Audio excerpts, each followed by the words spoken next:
This program has been brought to you by The Rail Coal Fire Bistro, located on Route 138.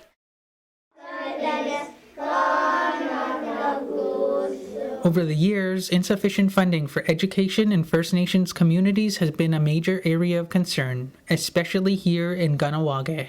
Louis John Daibo, the Director of Finance and Operations for the Kahnawake Education Center, says the day has finally arrived that those concerns have now become a reality. In 2016, the Kahnawake education system will suffer major budget cuts. We are cutting what we're not funded, what were luxuries in the past. Because our objective in all of this is to make sure that that student who worked hard their whole life from step by step all the way to grade 11 doesn't walk in our doors and we say there's no more money. To get through the fiscal year while making sure we're still solvent, these are some of the cuts that we have to do. Some community members are concerned that post-secondary funding will not be enough. They're getting $675 a month. Where else in Canada do you get that? So for me, I'm very proud of still the program that we're providing, and we cover full tuition. If you go to school in Quebec, we cover full tuition. So for me, that's a scholarship program everybody's eligible for. It's wonderful to be a native. It's unfortunate that these types of things are cut though.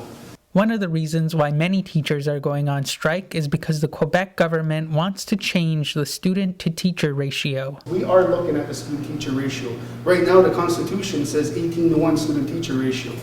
Anybody who's been out there looking sees that there's a strike going on outside schools, public schools. People may not know what they're striking about. Right now, the student-teacher ratio in Quebec legislation under Quebec Education Act is 28-to-1 student-teacher ratio. Quebec government is saying we want it to be 36-to-1. Teachers are up in arms. I'll repeat again, ours is 18-to-1. That's student-teacher, not teachers' assistants. We have teachers' assistants in the schools because of the special needs that I talked about earlier. And as well, the language retention in Kahnawake School. That model as well we cannot sustain. So several staff are already reduced from the Kahnawake schools. Approximately 4 staff we cut. We had messages with each of the schools, there's going to be more cuts.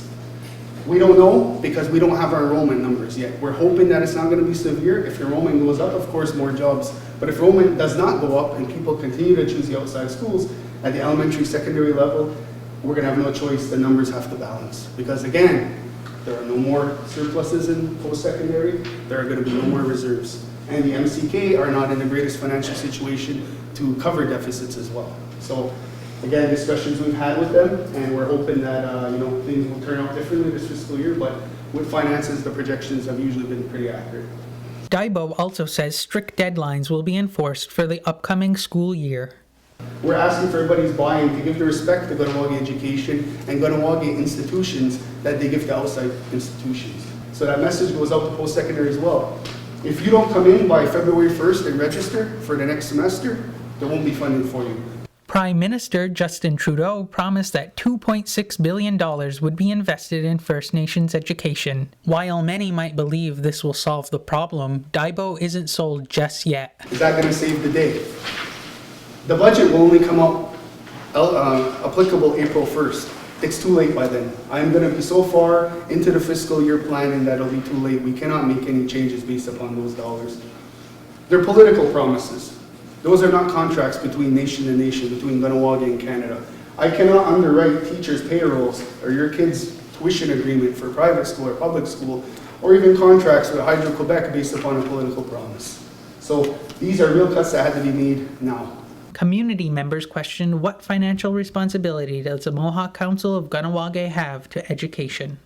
Grand Chief Joseph Norton believes that economic development in Kahnawake could help with the education center's funding issues.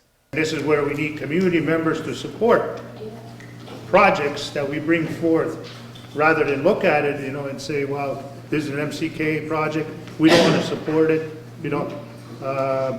whether be it a casino, be it whatever it is that we bring forth, and there are projects out there that we're prepared to put on the table.